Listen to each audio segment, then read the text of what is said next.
The purpose of this demonstration is to walk you through how the Rapid Logic system works once you have completed your initial setup of the software portal and fitted your UFT device to your spray gun. So, at the beginning of a spray job or at the beginning of the day, you simply need to press the power button once. The blue light is going to do a fast flash for a boot up. This should last about 10 seconds. Once the blue light slows down, we know that the boot up is finished and it is now looking for a GPS signal. It will continue in this mode for as long as it takes to get a GPS lock. Once the device has a GPS lock, the blue light is going to be blinking every 3 seconds, as you can see there now. This means that the device is now recording and all data will be saved on the device internally until you upload it at the end of the job. Once it's recording and I'm out spraying, it's going to be tracking me everywhere I go, and on the map will present my operator path as a blue line. It will also give you a heat map showing exactly where the actual chemical was sprayed.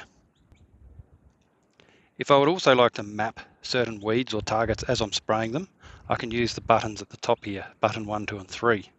As an example, I can turn button 1 on, and each time I pull the trigger, it's going to map a weed 1 or a target type 1. I can then turn button 1 off and button 2 on and continue spraying, mapping a different type of weed. And then again for button 3. These will present as 3 different coloured dots on the map, representing different targets or different weeds. These weed types or target types can be a different 3 for every single job, and you can set up as many as you like in the software portal. Call them what you want, whether it be weed species or infrastructure targets or other points of interest. Once I have finished my spray job, I can then hang the gun up, grab the magnetic charge cable, connect it to the back of the device. The blue light will go back to a faster flash, which is looking for 4G.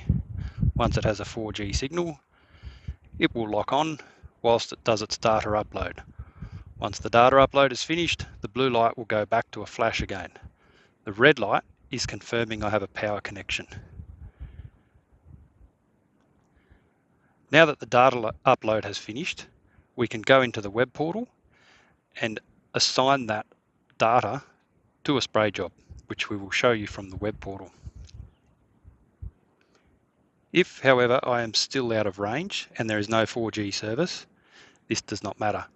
I connect the charger, I drive back to depot, and by the time I get back, if I've been through a 4G service area, the data will have uploaded for you.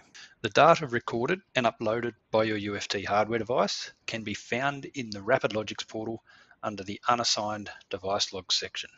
To navigate there, go to Jobs in the left-hand menu, and this calendar will appear in the main window. I can then see today's date is shaded green, which indicates there is data that has been uploaded that has not been assigned to a spray job. When I click on the date, a graph will expand out below. I can then see individual devices and when they were active. If I click and drag to select that data, I can then click Create Job. At this point, it's going to give me 2 options. I can click Existing Job, which will allow me to add this data to an existing spray job in the system. In this case, I'm going to click New Job. This job form is designed to fit nicely to your mobile device, so you can fill it out in the field to make things quicker and keep moving. All we need to do in the way of typing is give it a job name and a description, which typically we would use the description field to capture any notes about the job. The start and end time are already pre-filled. I then need to select an application type from the drop-down menu. For the location field, it will pre-fill this if you do it from a mobile device in the field. However, if I'm filling it out from back at the office, I just need to put in a suburb or an address just to center the map where the job was. I then select my name as the operator. I then select a weed type from my library and assign that to each of the weed buttons 1, 2, and 3 that I was using on the hardware device. I then select a recipe from my library, which is your tank mixes that you've set up in the system. Now I can click add, and this job will be added to your list of historical jobs in the web portal. Now that I have added the job, I can see the overview section is showing as incomplete. The reason for this is an incomplete job can still be edited. Once I mark it as complete, it can no longer be edited. So the next step would be to check all of the data that I've put in, check the fields, make sure I'm happy, scroll to the bottom, check the map, make sure the data has come through, and then I can go back to the top and click complete job. I can edit the job, which will open the job form, or I can click complete job. If there's any missing data, it will tell me. If there's no missing data, it'll allow me to click complete job. At this point, it's going to pull the weather data into this spray job automatically and save it. To view a completed job in the portal, we can see these in the jobs section. If we navigate to the jobs tab in the left-hand menu, you will find all jobs below the unassigned device logs section. You can think about this as your spray diary. Every historical job is going to be shown in this list. The incomplete ones is the ones we can edit. The complete ones are the ones that have been completed and can no longer be edited.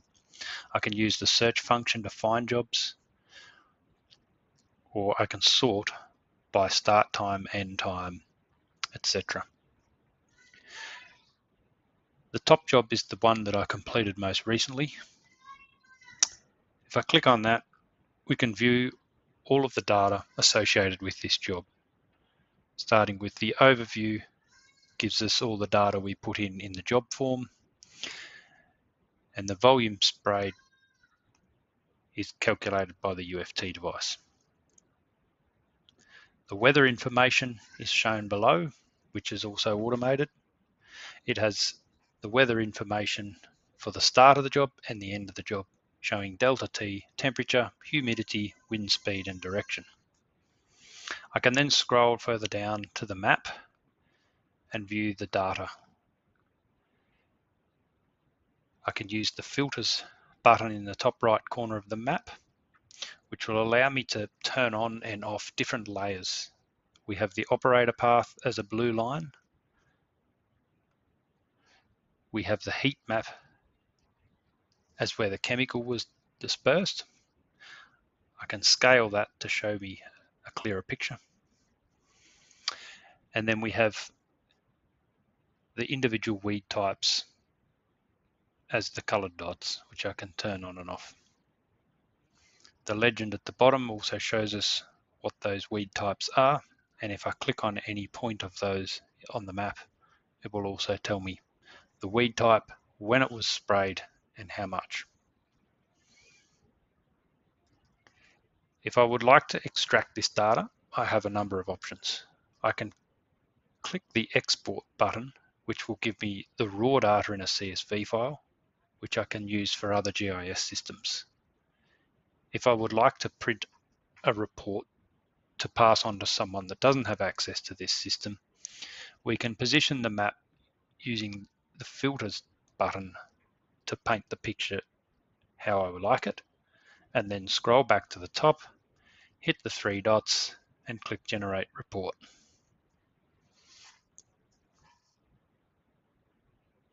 This will give me a printable PDF version, which will have all of the same data laid out in a format that's printable. It will also have the still shot of the map which I created, the chemical details with volumes, and then a spot for the operator to sign at the bottom. This will serve as a compliant chemical record.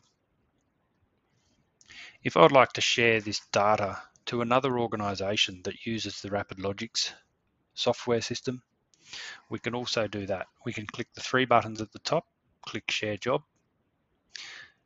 put in the email address of your contact at that other organisation, and click Send. They will get an email notification with a link, and if they accept it, your spray job will transfer across to their company portal and show under their Jobs tab. We also have down the bottom a chemical usage table, which gives you the breakdown of the ingredients.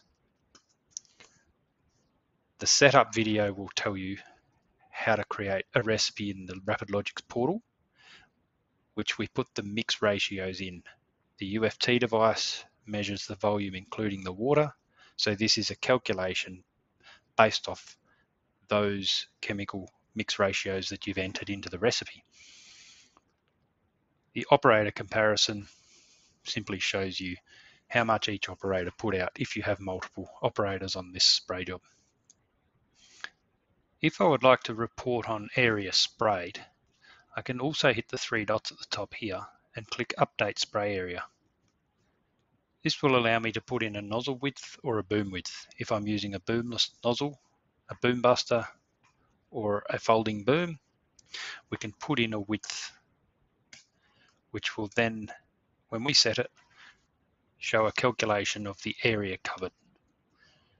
This calculation is based off your GPS coordinates where you've travelled. It strings all the logs together where the nozzle was active, so where there is volume continuously applied over 3-second logs. It will string those logs together times by the width you put in to give you a calculated area. So if you're doing turf applications or boom applications or linear spraying along roadsides, this is a great feature to report on area covered.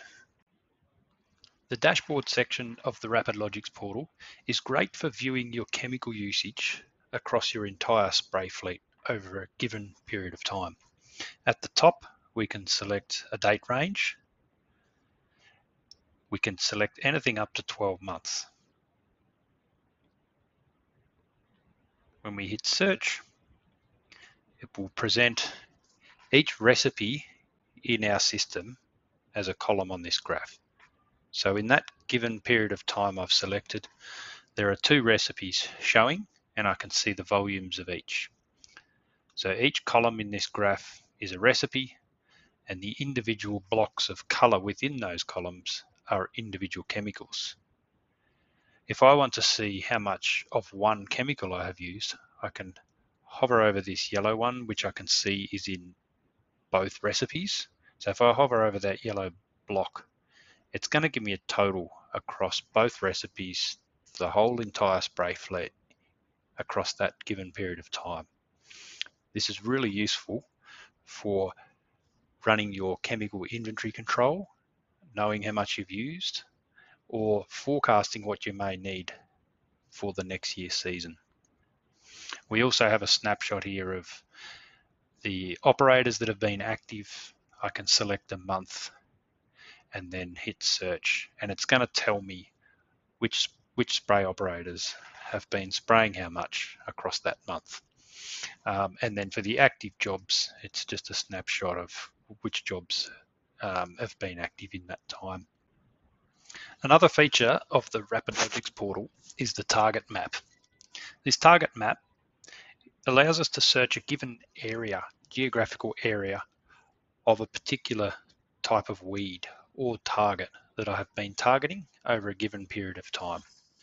It discards all chemical data and is just focused on searching an area for a particular weed type over a certain time. I simply put in a location as a central point. I can then search a radius if I want to search a larger area. I then pick a weed type, and I can change the date range to, and I can search anything up to 12 months at a time. I then hit search, and green dots will start to appear where we have sprayed that type of target in that period of time. I can then zoom in, I can click on those dots. It's going to give me the details of the job, which I can click on to go through and view that job in more granular detail. It gives me the exact time that it was sprayed. It tells me who sprayed it, the device number, and the recipe that was used on it. Any of those grey boxes I can click on to go through and view them in detail. This target weed map search function is great if you are in biosecurity or conservation or any such work involving the management of invasive species. The idea being is you can search your responsible area at a high level, and you can search this year all the treatments done on a certain weed species, and then you can change this time slot forwards or backwards in time and start to see trends. You can see whether the weeds are getting more dense or less dense, hopefully, if your treatment is successful, or maybe you might see the problem shifting direction. So this is a great high level view if you're trying to get on top of a classified weed or a classified pest that you need to eliminate in your area. The chemicals and recipes section of the RapidLogix portal are not something you will need to use every day. You will need to enter your chemicals and recipes as part of the initial onboarding, and you may need to add more down the track. But once you add a chemical or a recipe, it is in the library for good. To add chemicals, from the Chemicals tab, we simply click Create Chemical. We can enter a chemical name, active ingredient, pick whether it's a liquid or a solid if it's your granules and powder based chemicals, enter a manufacturer and a description. Once you've added your chemicals, they will show in this list and they're in your library for good.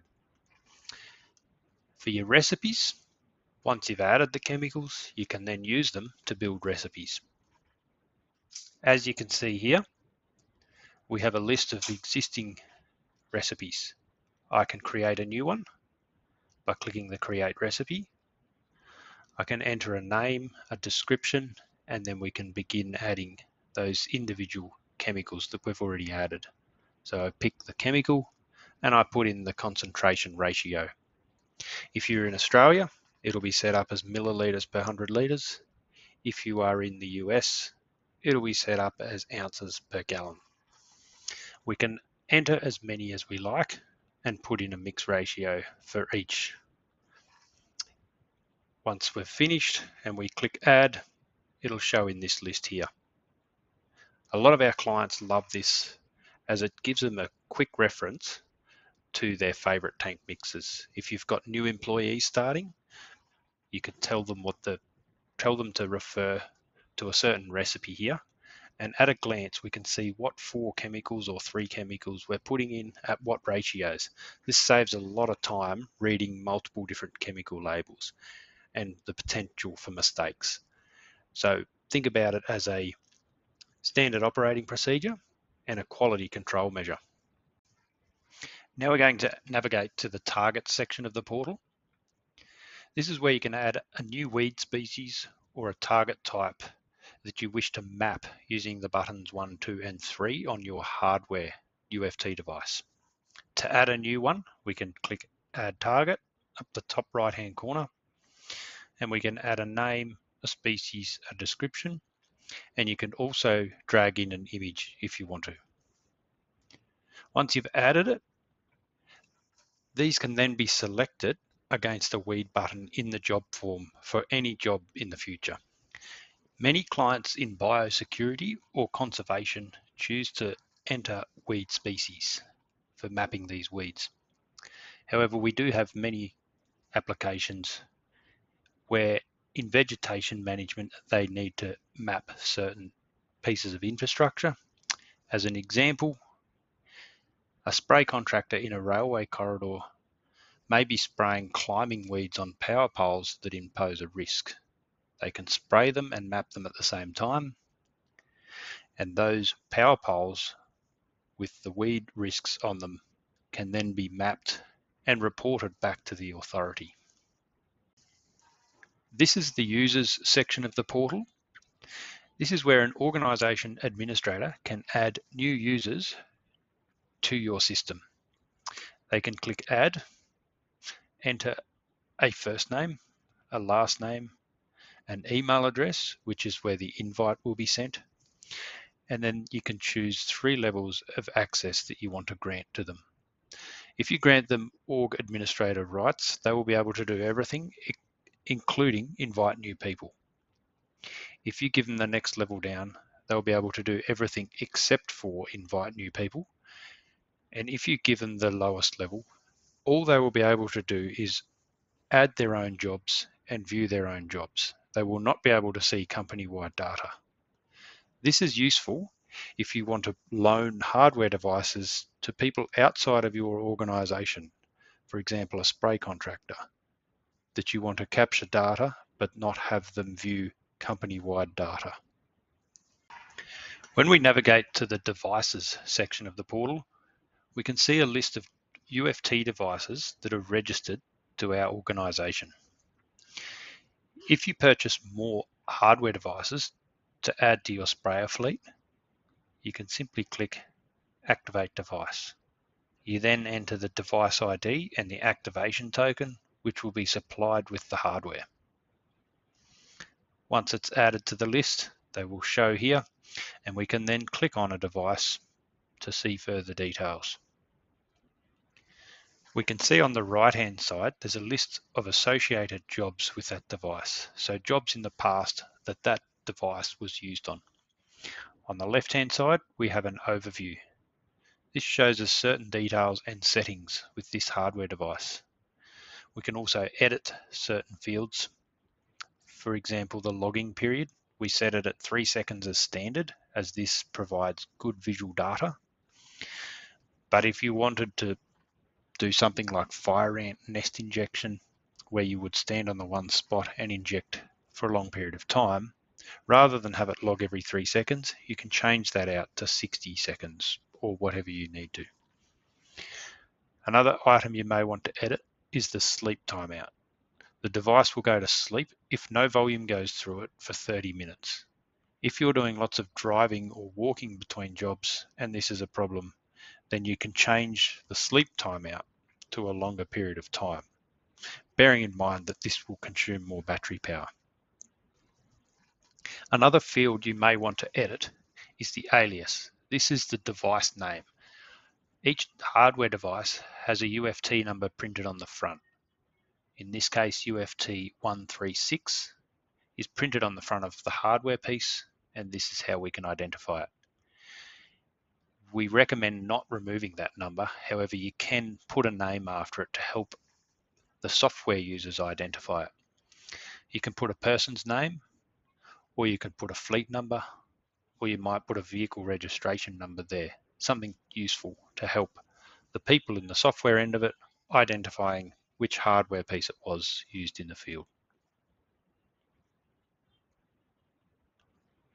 Another item which is helpful from a support point of view is the firmware updates. At RapidLogix, we're always improving, and as we make improvements to the way the hardware devices function, we can actually push those updates out to your device remotely. So everyone gets the benefit of feedback and improvements that we make along the journey. The last item on the menu in the RapidLogix portal is Webhooks. Not all organizations will use this. However, if your IT department requires some data fields from the RapidLogix system to be pushed to other software systems, they can manage that here. The Docs button at the top will give them a link which has all the relevant information, instructions, and data they need to set up the webhooks. They can then create the webhook here, filling out the details. The trigger event would be job completed, which means that once a job is marked as complete in the RapidLogix portal, the data they choose would be pushed at that point to their other software systems. An example of this may be where they have weed locations and weed types going to a GIS platform, and they may have chemical data and spray job information going to another job management software system.